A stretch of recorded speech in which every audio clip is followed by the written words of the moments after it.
Exodus TV நேயர்களுக்கு என்னுடைய அன்பின் வாழ்த்துக்கள். இந்த நாட்களிலே நாம் அதிகமாக ஆண்டவருடைய பாடு மரணங்களை தியானித்து கொண்டு வருகிறோம். அந்த வகையிலே ஒரு குறிப்பிட்ட வசனத்தை நாம் இந்த நாளிலே சிந்திக்கலாம். ஓசியா தீர்க்க தரிசன புஸ்தகம் 11வது அதிகாரம் 8வது வசனத்தினுடைய முதல் வாசகம். ஓசியா 11:8 முதல் வாசகம். எப்ராயிமே, நான் உன்னை எப்படி கைவிடுவேன்? ஆண்டவர் தாம் தெரிந்து கொண்ட ஜனத்தை பார்த்து கேட்கின்ற ஒரு கேள்வி. எப்ராயிமே, நான் உன்னை எப்படி கைவிடுவேன்? அவருடைய வாழ்க்கையை குறித்த, அவர்களுடைய வாழ்க்கையோடு உள்ள தம்முடைய இடைப்பாட்டை குறித்து அந்த அதிகாரத்தின் முதல் வசனத்திலிருந்தே சொல்ல வருகிறார். 1வது வசனத்தை சொல்லுகிறார். ஓசியா 11:1, நான் அவனை நேசித்தேன், எகிப்திலிருந்து என்னுடைய குமாரனை வரவழைத்தேன், நான் இதையெல்லாம் செய்தேன், ஆனால் அவர்கள் என்ன செய்தார்கள்? 2வது வசனம், என்னை விட்டு விலகி போய்விட்டார்கள், பாகால்களுக்கு தூபம் காட்ட துவங்கிவிட்டார்கள்.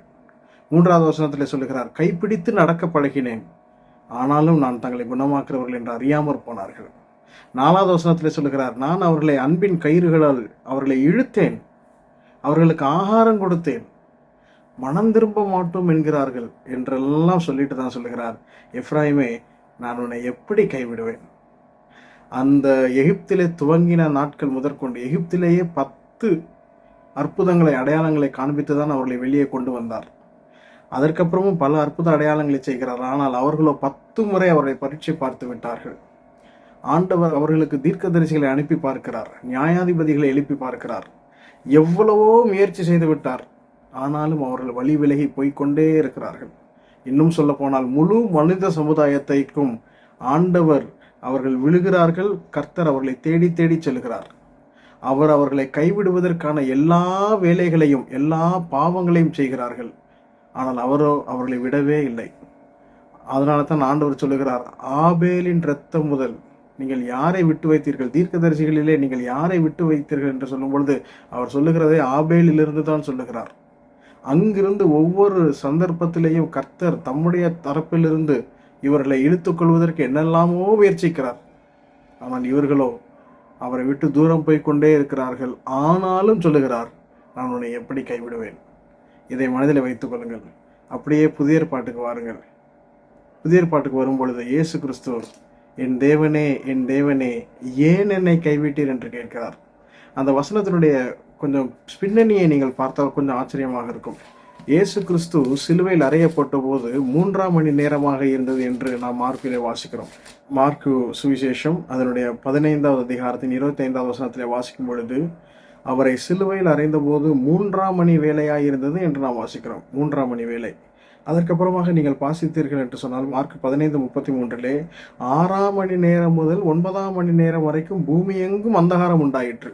நீங்கள் இந்த 6ஆம் மணி நேரம் முதல் 9ஆம் மணி நேரம் வரைக்குமாக பூமி எங்கும் அந்தகாரம் உண்டாயிற்று என்பதை நீங்கள் சுவிசேஷங்களிலே வாசிக்க முடியும். மத்தேயிலே வாசிக்க முடியும், மார்க்குவிலே வாசிக்க முடியும், லூக்காவிலே வாசிக்க முடியும். அந்த 3 மணி நேரம் என்ன நடந்தது என்று வேதத்திலே குறிப்பிடப்படவே இல்லை. அதற்கு முன்பதாக என்ன நடந்தது என்றது சொல்லப்பட்டுள்ளது, அதற்கு பின்பதாக என்ன நடந்தது என்று சொல்லப்பட்டுள்ளது. ஆனால் அந்த 3 மணி நேரம் என்ன நடந்தது என்று சொல்லப்படவே இல்லை. நன்றாக கவனிங்கள். 3ஆம் மணி நேரத்திலே அறையப்படுகிறார். 6ஆம் மணி நேரம் முதல் 9ஆம் மணி நேரம் வரைக்கும் பூமி எங்கும் அந்தகாரம் உண்டாயிற்று. அப்படி என்றால் என்ன அர்த்தம்? கிட்டத்தட்ட 6 மணி நேரம் இயேசு கிறிஸ்து சிலுவையிலே தொங்கிக் கொண்டிருக்கிறார்.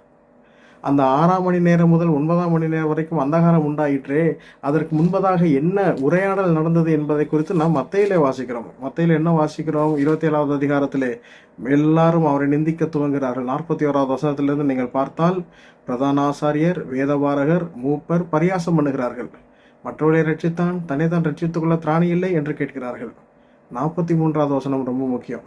தன்னை தேவனுடைய குமாரன் என்று சொல்லி தேவன் மேல் நம்பிக்கையாயிருந்தானே, அவர் இவன் மேல் பிரியமாயிருந்தால் இப்பொழுது இவனை ரட்சிக்கட்டும் என்றார்கள். பிதாவுக்கே சவால் விடுகிறார்கள். அவர் பிரியமா இருந்தா இவனை ரட்சிக்கட்டும் அப்படின்னு சொல்கிறார்கள். அதுக்கப்புறம் 44வது வசனத்துல வாசிக்கிறோம். மத்த 24:44, அவரோடு கூட சிலுவைகளில் அறையப்பட்ட கல்லரும் அந்தபடியே நிந்தித்தார்கள். அதுக்கப்புறம் தான் வாசிக்கிறோம், 6ஆம் மணி நேரம் முதல் 9ஆம் மணி நேரம் வரைக்கும் பூமி எங்கும் அந்தகாரம் உண்டாயிற்று. நல்ல கவனிங்க. இயேசு கிறிஸ்து தம்முடைய ஒவ்வொரு விஷயத்திலையும் பிதாவை மாத்திரமே முன்னிறுத்தி செயல்படுகிறார். அதனால தான் பிதாவே 2 தடவை இவருடைய உலக வாழ்க்கையில, இவர் என்னுடைய நேசகுமாரன், இவரில் நான் பிரியமாய் இருக்கிறேன் என்று சாட்சி பகருகிறார்.